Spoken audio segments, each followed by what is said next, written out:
Hi friends, எல்லோருக்கும் வணக்கம். குளிச்சுட்டு வந்துட்டாங்க எங்கள் பெரியம்மா. ஃப்ரெண்ட்ஸ், நிறைய பேருக்கு தெரியல போல இருக்குது. உங்கள் பெரியப்பாவுக்கு என்னாச்சு, உங்கள் பெரியப்பா எங்கேன்னு நிறைய பேர் கமெண்டில் கேட்குறீங்க. இதோட 4-5 கமெண்ட் வந்துருச்சு. எங்கள் பெரியப்பா வந்து இறந்துட்டார். இறந்து இப்போ 3 மாதம் ஆச்சு. இது 4வது மாதம். 6 மாதம் அடப்பு இருக்கிறதுனால பெரியம்மா வந்து டெய்லி தீபம் போட்டுருக்குறாங்க. இப்போ தீபம் போடுறதுக்காக தான் குளிச்சுட்டு ரெடியாக வந்து உட்காந்துட்ருக்குறாங்க. இப்போ டைம் பார்த்தீங்கன்னா 5 மணி, 5:30க்கு வந்து போடுறதுக்கு ஆரம்பிப்பாங்க. 5:45 வரைக்கும் தீபம் போட்டு கற்பூரம் பற்ற வச்சு ஊதுபத்தி பற்ற வச்சு அந்த கற்பூரம் அணையிற வரைக்கும் நின்று சாமி கும்பிட்டு அப்புறம் தான் வருவாங்க. ஒரு சொம்பில் வந்து தண்ணி வழியாக வச்சுக்குவாங்க. அடுத்த நாள் காலையில் எழுந்திரிச்சு அந்த சொம்பில் இருக்கிற தண்ணியை வந்து எடுத்து செடிக்கு ஊற்றிடுவாங்க. அந்த தண்ணி வந்து குடிப்பாங்களாமா. கொஞ்சம் குறையுது அப்படிங்கிறாங்க. நான் இன்னும் வாட்ச் பண்ணல. இன்றைக்கி பார்த்துட்டு காலையில் பார்க்குறேன். ஆனால் அது அறிவியல் ரீதியாகவே தண்ணி ஊற்றி வச்சோம்னா கொஞ்சம் குறையும். அது உண்மையா இல்லையான்னு உங்களுக்கு தெரிஞ்சால் கமெண்டில் சொல்லுங்கள். அறிவியலில் நம்ம படிச்சிருப்போம், ஆவியாகும் தண்ணி, அதுதான் உண்மை. ஃபேன் காற்றுல ஆவியாகும், கொஞ்சம் குறையும். அது உண்மையா என்னன்னு கமெண்டில் சொல்லுங்கள், சரிங்களா? ஓகே, இருந்தாலும் நம்ம வந்து கடைபிடிக்க வேண்டியது கடைபிடிச்சு தான் ஆகணும். 4-5 கமெண்ட் தொடர்ந்து வந்துடுச்சு. பெரியப்பா வந்து இறந்துட்டாங்க, சரிங்களா? பெரியம்மா மட்டும்தான் இருக்காங்க. அடப்பு இருக்கிறனால இங்கே இருக்கிறாங்க. அடப்பு முடிஞ்சோடனே நம்ம வந்து கூட்டிகிட்டு போயிடுவோம். இழைச்சி எப்படி ஆகிட்டாங்க பார்த்தீங்களா? ஏன்னா அவங்க 2 பேர் தான் இருந்தாங்க. பெரியப்பாவுக்கு வந்து குழந்தைங்க இல்லை. அதையும் வந்து ஒரு சிலர் கேட்டே இருக்கிறீங்க. குழந்தைங்க இல்லை, அவங்க மட்டும்தான். அதனால் அவர் மறக்கவே முடியலன்னு இன்னுமே சொல்லிட்டு இருக்காங்க. மறக்க முடியாதுங்க ஃப்ரெண்ட்ஸ் யாராலையும். ஏன்னா தனியாக 2 பேர் இருந்துட்டு இப்போ இல்லைன்னா எப்படி கஷ்டமாக இருக்கும். இப்போ நம்ம வந்து யாராவது கூட இருந்தாங்கனாவோ இல்லை பக்கத்தில் நம்ம வீடு இருந்துட்டு போயிட்டு வந்துட்டு இருந்தால் தெரிவிக்காது. அவங்க மட்டும் இருக்கிறனால கஷ்டமாக தான் இருக்கும்.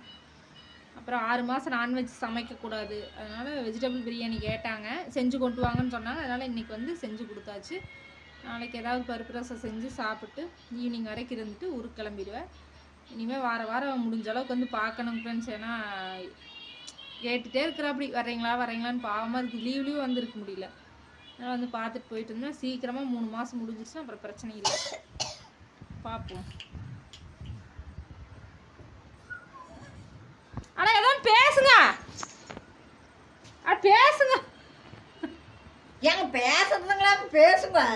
ஏன் பேசாதே இருக்கிறீங்க? உள்ளுக்குள்ள பேச வேண்டியதுதானுங்க அவங்கக்கிட்ட. நீங்கள் பேசுங்க. இவன் இதில் பேசணுன்னு என்னைய பேசுங்கிறாங்க. ஏங்க வீதான ஃபோன் வச்சுக்கிறாங்க, வீதான பேசணுங்க.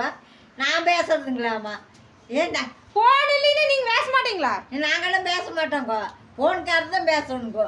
எங்களுக்கு என்ன நம்மளும் உட்காந்துருக்கிறாங்க. நாமே பேசணுன்னு பெரியமா பேச சொல்கிறேன் அப்படிங்க. இதெல்லாம் நல்லா இருக்குதுங்களா? ஏன் பேசுனா குறைஞ்சு போயிருவீங்களா?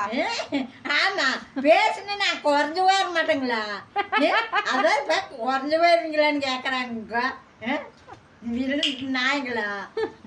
நாயம் இல்லைங்க, நாயமே இல்லை. எங்க வாங்க எங்க ஊருக்கு. நீங்க உள்ளே இருப்பீங்களா? உள்ள வாங்க சாப்பிட வாங்க.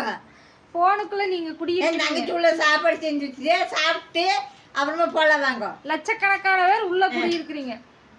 சுகாஸ் ஹாய் சொல்லு. சுகாஸ் பாருங்க அங்க விளையாண்டுட்டு இருக்கிறாங்க. எங்க அம்மா வீட்டுக்குள்ள, ஆராதனா குட்டி பக்கத்து வீட்டுக்கு விளையாடுறதுக்கு போயாச்சு. ஓகே, மாலை இதுதான் வேலை நடந்துட்டு இருக்குது. ஒரு டீ போட்டு நீ குடிப்போம். குடிச்சிட்டு நைட்டுக்கு என்ன சமையல்னு யோசிக்கலாம். ஓகே, அடுத்த வீடியோவில் பார்க்கலாம். பாய். வணக்கம்.